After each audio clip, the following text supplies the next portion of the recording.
कुछ दिन पहले घर में मेहमान आए थे तो भाभी ने कहा कुछ फल और सब्जियां ले आओ। मैं बाहर निकला। हमसे थोड़े फासले पे सब्ज़ी की बहुत बड़ी मार्केट थी जो 1 माह पहले ही बनी थी। मैंने उस मार्केट की जानिब रुख किया। ये मार्केट बनने से पहले ये सब्ज़ी फ़रोशों का अड्डा हुआ करता था। सुबह सुबह सब्ज़ी फ़रोश रेडी पे सब्ज़ियाँ लाकर बेचा करते थे, मगर अब उन्हें ये जगह छोड़नी पड़ी तो उन्होंने रुख बदल लिया। यहाँ बस एक ही बुज़ुर्ग कभी कभी रेडी पे सब्ज़ी बेचते नज़र आते। आज इत्तेफाक की बात है कि जैसे ही मैं उस रेडी के करीब पहुँचा तो भाई साहब की कॉल आ गई। मैंने वही कॉल रिसीव कर ली। भाई के पूछने पे मैंने बताया कि बस मार्केट से सब्ज़ी लेकर घर जाता हूँ। मैंने कॉल बंद की और मार्केट की तरफ जाने लगा कि मुझे लगा कि किसी ने मुझे आवाज़ दी।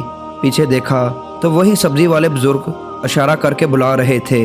मैं उनकी तरफ गया, सलाम किया और पूछा, जी बाबा जी आपने मुझे बुलाया? उन्होंने कहा, बेटा एक बात कहूँ, आप बुरा तो नहीं मनाएंगे? उनकी आवाज़ में दर्द था, जैसे अभी आंसू आंखों से टपक पड़ेंगे।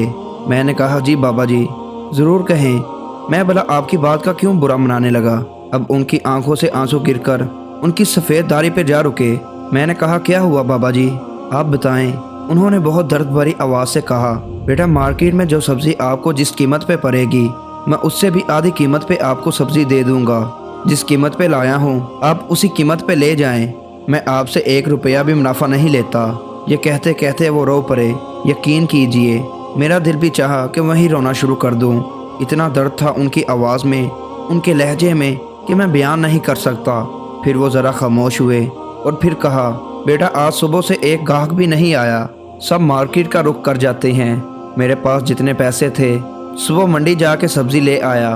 बेटा तुम थोड़ी सब्ज़ी भी ले लोगे ना तो मेरे बच्चे आज का खाना खा लेंगे।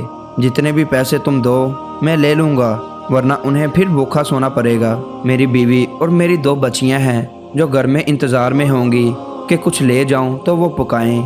मेरे पास मज़ीद कहने को कुछ नहीं था। उनकी आंखों से बेबसी से गिरते आंसू और उनके लहजे ने मुझे झंझोर के रख दिया। जो सब्ज़ियाँ थी वो डबल करके उनसे ले लीं और उनसे कहा कि उसी मार्केट वाले रेट पे दें। उनसे सब्जियां और कुछ फल लेने के बाद मैं घर को चल दिया और उनकी दुआएं सुनने के बाद जो मुझे दिली सुकून मिला वो बयान से बाहर है। जैसे दिल से कोई बोझ हट गया। मेरी आप दोस्तों से यह रिक्वेस्ट है कि खुदारा मार्केटों में बैठे हुए और बड़े बड़े स्टोर मालकान को तो अल्लाह ने वैसे ही बोझ दिया होता है। उनके पास कोई कमी नहीं होती, न रुपये पैसे की और ना ही गाहकों की।